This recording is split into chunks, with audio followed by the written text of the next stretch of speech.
जाति निहाय जनगणना कास्ट सेंसस की बात कर रहे हैं, जो केंद्र सरकार ने जो घोषणा की है कास्ट सेंसस की, जाति निहाय जनगणना।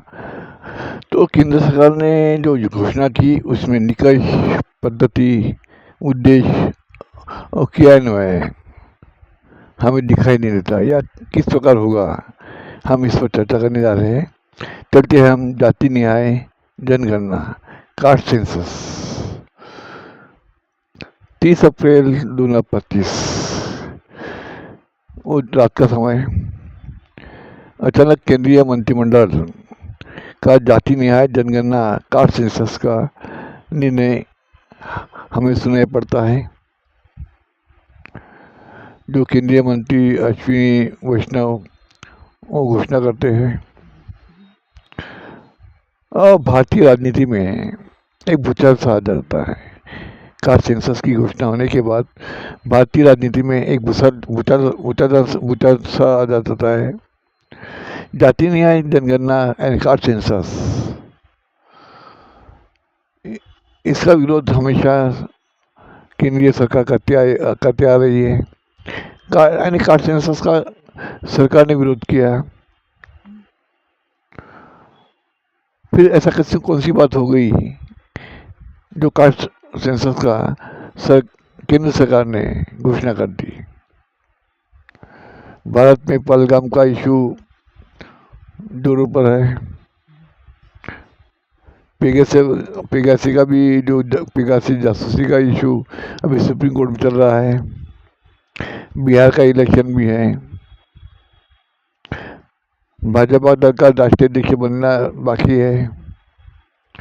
पश्चिम बंगाल की और उत्तर प्रदेश की जो चुनाव भी पास में उसके बाद में आने वाला है।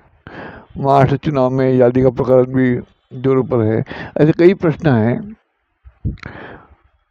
इन सभी प्रश्नों के बीच प्रधानमंत्री नरेंद्र मोदी इन्होंने केंद्रीय मंत्रिमंडल का निर्णय एक ले लिया है कास्ट सेंसस करने का। अब ये नरेंद्र मोदी साहब का, प्रधानमंत्री का एक मास्टर स्ट्रोक है।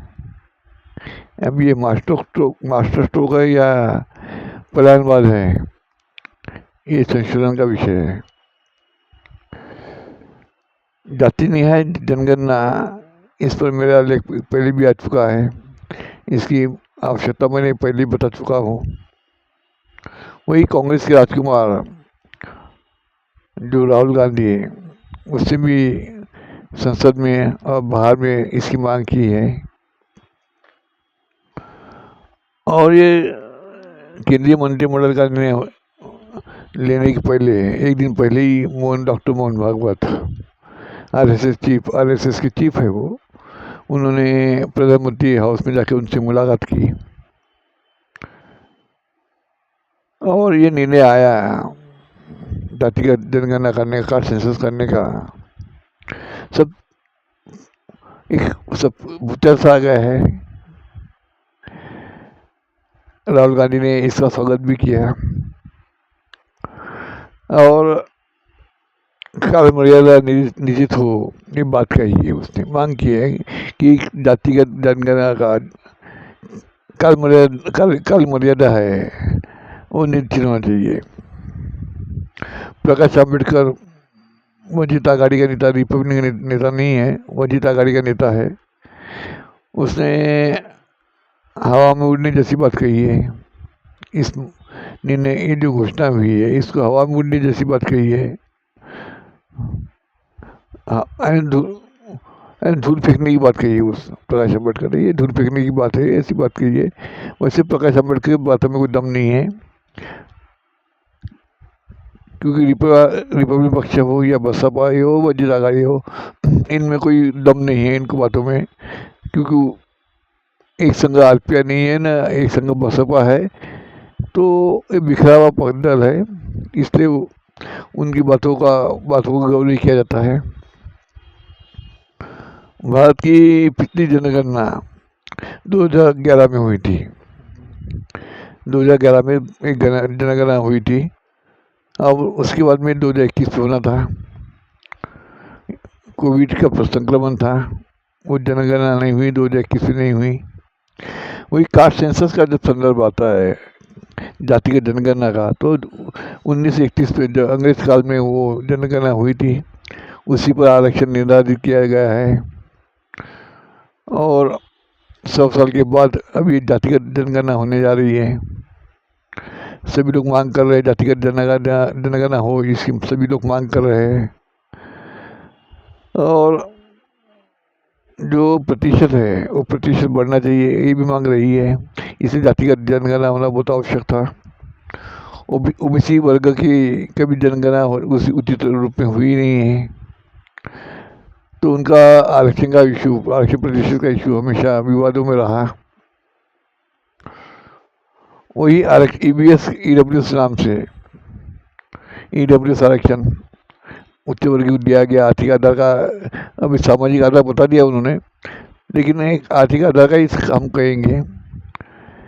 10% उच्च वर्ग को आरक्षण दिया गया है, और उसको सुप्रीम कोर्ट ने भी उसको मान्यता दी। जबकि SC ST OBC आरक्षण 50% के ऊपर नहीं होना चाहिए, ये सुप्रीम कोर्ट का गाइडलाइंस है। ये 10% बढ़ गया तो 60% हो गया, ये उनको मान्य है। लेकिन SC ST OBC का आरक्षण 50% के ऊपर नहीं होना चाहिए, ये भी क्राइटेरिया लिखा गया है। इससे जातिगत आरक्षण होना बहुत आवश्यक, जातिगत जनगणना होना बहुत आवश्यक था, ताकि हर जाति SC कितने, SC का परसेंट कितना है, ST का परसेंट कितना है, OBC का परसेंट कितना है, ये जानने के लिए जातिगत जनगणना बहुत आवश्यक था, ताकि आरक्षण कितने परसेंट दिया जाए ये निर्धारित करने के लिए ये माध्यम बहुत इम्पोर्टेंट है। अब उसी साथ में जो उच्च वर्गीय है उनका भी आर्थिक स्तर, सामाजिक स्तर कैसा, वो भी, उसका भी ये होना चाहिए, जनगणना होना चाहिए। उनका आर्थिक स्तर कितना है, सामाजिक उच्च वर्ग में कितना है आर्थिक स्तर, कितने लोगों का आर्थिक स्तर खराब है, सामाजिक स्तर खराब है उच्च वर्ग में, वो भी आवश्यक है, क्योंकि उसको 10% आरक्षण दे दिया। जबकि उच्च वर्गीय जो लोग पॉपुलेशन है वो 5% के ऊपर ज़्यादा नहीं है, और उन्हें 10% आरक्षण दिया गया है। ऐसी कई बातें होती है। और SC ST OBC का क्रिमिनल की बात होती है, जबकि संविधान में इनकी क्रिमिनल की कोई बात नहीं कही गई है। न्याय व्यवस्था के बारे में क्या कहें, उनका उच्च वर्ग का आधिपत्य है न्याय व्यवस्था में, तो न्याय कैसा मिलेगा। कोलोजियम में वही लोग सिलेक्ट करते हैं उच्च वर्गीय वर्ग, तो कोलोजियम सिस्टम रद्द होना चाहिए, खत्म होना चाहिए। संघ लोक सेवा आयोग UPSC समान न्याय व्यवस्था में जो जज है उनमें मेरिट दिखाई नहीं पड़ता, तो उचित जो न्यायाधीश हो मेरिट न्यायाधीश बने, इसलिए अपने वो UPSC समान पद्धति का अवलंबन होना जरूरी है। जो 124 अंतर्गत नेशनल जुडिशियल अपॉइंटमेंट कमीशन का जो बात कही गई है उससे हटकर, क्योंकि हम देख रहे हैं केंद्रीय चुनाव आयोग, प्रवर्तन निदेशालय यानी ED, CBI, ये सब सरकार के अधीन काम कर रहे हैं। तो ये जो सुप्रीम कोर्ट है, एक स्वतंत्र बाहरी निकाय होना चाहिए, उस पर किसी का दबाव नहीं होना चाहिए, ताकि वो निर्णय लेने में सक्षम हो। इसलिए UPSC समान एक आयोग होना जरूरी है। उसी सिलेक्शन में रिटर्न पर्सनल होकर वो परीक्षा हो, ताकि मेरिट हमको न्यायाधीश मिले। तो ये मांग हमारी एक मांग रही है। जातिगत जनगणना में क्या होता है, अनुसूचित जाति, जमाती, OBC, इनकी जातिगत जनगणना होते समय धर्मगत जनगणना भी आवश्यक है। धर्मगत जनगणना भी आवश्यक है। धर्मगत जनगणना होते समय बौद्ध जो प्रवर्ग है, बौद्ध ये प्रवर्ग है, वो जनगणना होते समय उनका जो वर्गीकरण है वो परंपरागत बुद्ध, धर्मांतरित बुद्ध और अनुसूचित जाति धर्मांतरित बुद्ध, तीनों का ऐसे 3 पद्धति का वर्गीकरण होना चाहिए। परंपरागत बुद्ध, धर्मांतरित बुद्ध और अनुसूचित जाति धर्मांतरित बुद्ध। क्योंकि अगर अलग कास्ट के लोग धर्मांतर करते हैं तो धर्मांतरित बुद्ध में आएंगे, और अनुसूचित जाति का होगा तो अनुसूचित जाति धर्मांतर बुद्ध, ताकि हमें आरक्षण देने में विलगीकरण करना, विभक्तिकरण करना सुलभ हो जाएगा, सुलभ हो जाएगा। बाबा साहब अम्बेडकर इन्होंने 14 अक्टूबर 56 को बुद्ध धर्म की दीक्षा दी हमें, इसीलिए जो अनुसूचित जाति वर्ग ने धर्म दीक्षा ली, इससे सामाजिक आर्थिक स्तर धर्म दीक्षा का निर्णय लेने से सामाजिक आर्थिक स्तर बदल नहीं गया है, वैसा ही है। इसलिए उन्हें आरक्षण देना, धर्मांतरित बुद्धों को आरक्षण देना बहुत जरूरी है। तो बुद्ध धर्म का स्वीकार करने के बाद में फर्क नहीं दिखाई पड़ता, इसलिए बुद्ध धर्म का आरक्षण की बहुत मांग हुई। वीपी सिंह सरकार 1990 में उसने उन्होंने निर्णय लिया और धर्मांतरित बुद्ध के आरक्षण संदर्भ में निर्णय लिया, पर उसमें कुछ गलतियां रही है। तो वीपी सिंह सरकार के जो निर्णय लिया आरक्षण बुद्ध का, उसमें कुछ जो गलतियां रही है वो दुरुस्त होना चाहिए।